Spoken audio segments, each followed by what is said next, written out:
M1A1 Abrams កំពូលរថក្រោះអាមេរិកដែលបានឆ្លងកាត់ភ្លើងសង្គ្រាមនិងបន្តគ្រប់គ្រងសមរភូមិជាង4ទសវត្សរ៍នៅពេលនិយាយអំពីរថក្រោះប្រយុទ្ធដ៏មានឥទ្ធិពលបំផុតរបស់ពិភពលោកឈ្មោះ M1A1 Abrams តែងតែត្រូវបានលើកឡើងជានិច្ចរថក្រោះដ៏ល្បីល្បាញនេះត្រូវបានអភិវឌ្ឍដោយសហរដ្ឋអាមេរិកក្នុងគោលបំណងបង្កើតយានប្រយុទ្ធមួយដែលអាចរួមបញ្ចូលគ្នានូវកម្លាំងបាញ់ដ៏ខ្លាំងប្រព័ន្ធការពារទំនើបនិងសមត្ថភាពចល័តខ្ពស់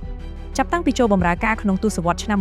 1980មក Abrams បានក្លាយជាស្នូលនៃកម្លាំងរថក្រោះរបស់កងទ័ពអាមេរិកនិងជារថក្រោះដែលទទួលបានការទុកចិត្តពីប្រទេសជាច្រើនជុំវិញពិភពលោកអាវុធសំខាន់របស់ M1A1 Abrams គឺកាណុងទំហំ 120 មីលីម៉ែត្រដែលអាចបាញ់គ្រាប់ជាច្រើនប្រភេទសម្រាប់ប្រយុទ្ធប្រឆាំងរថក្រោះសំណង់ការពារនិងគោលដៅផ្សេងៗនៅលើសមរភូមិបន្ថែមពីនេះវាក៏មានកាំភ្លើងយន្តជាច្រើនដើមសម្រាប់ការពារខ្លួនពីកងទ័ពថ្មើរជើងនិងការគំរាមកំហែងនៅចម្ងាយជិតការរួមបញ្ចូលគ្នានៃអាវុធទាំងនេះបានធ្វើឲ្យ Abrams ក្លាយជាវេទិកាប្រយុទ្ធដ៏គ្រោះថ្នាក់មួយនៅលើដីគោក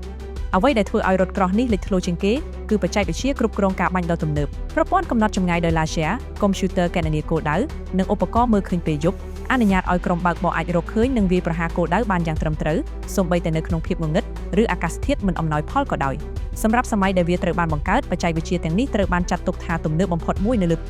ផ្នែកការពាររបស់ Abrams ក៏ជាចំណុចខ្លាំងដ៏សំខាន់ផងដែរវាប្រើប្រាស់អាវក្រោះផ្សំទំនើបដែលត្រូវបានរចនាឡើងដើម្បីទប់ទល់នឹងការវាយប្រហារពីគ្រាប់ប្រឆាំងរថក្រោះនិងអាវុធធុនធ្ងន់ផ្សេងៗកន្លែងផ្ទុកគ្រាប់ត្រូវបានបំបែកចេញពីក្រុមបើកបរនិងបំពាក់ប្រព័ន្ធសុវត្ថិភាពពិសេសដែលជួយបង្កើនឱកាសរស់រានមានជីវិតរបស់ក្រុមបើកបរប្រសិនបើរថក្រោះត្រូវរងការវាយប្រហារ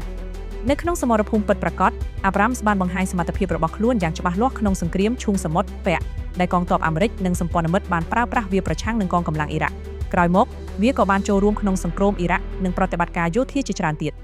ការប្រយុទ្ធទាំងនេះបានបង្ហាញថា Abrams អាចរក្សាបាននូវប្រសិទ្ធភាពខ្ពស់ទោះស្ថិតក្នុងស្ថានភាពប្រយុទ្ធដ៏ស្មុគស្មាញក៏ដោយគ្រួសារ Abrams មានការអភិវឌ្ឍជាបន្តបន្ទាប់ដោយចាប់ផ្ដើមពីកំណែដើម M1A បន្ទាប់មក M1A1 M1A Pulse និងកំណែទំនើបជាច្រើនទៀត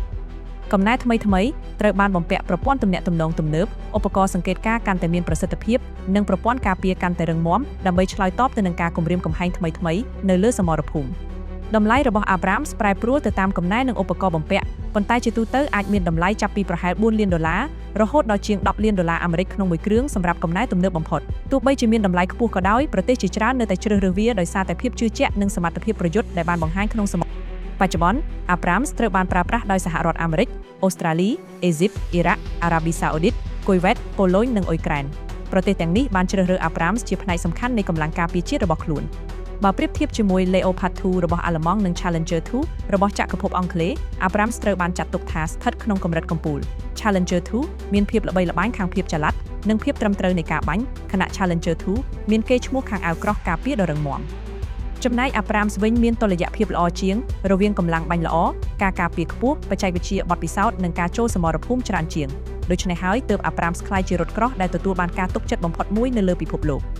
ជាង40ឆ្នាំបន្ទាប់ពីការចូលបម្រើការ M1A1 Abrams និងក្រុមគ្រួសាររបស់វានៅតែជានិមិត្តសញ្ញានៃអំណាចសមត្ថភាពនិងការវិវត្តបច្ចេកវិទ្យាយោធារបស់សហរដ្ឋអាមេរិកដែលបន្តដើរតួនាទីសំខាន់នៅលើសមរភូមិសម័យទំនើបរហូតមកដល់សព្វថ្ងៃ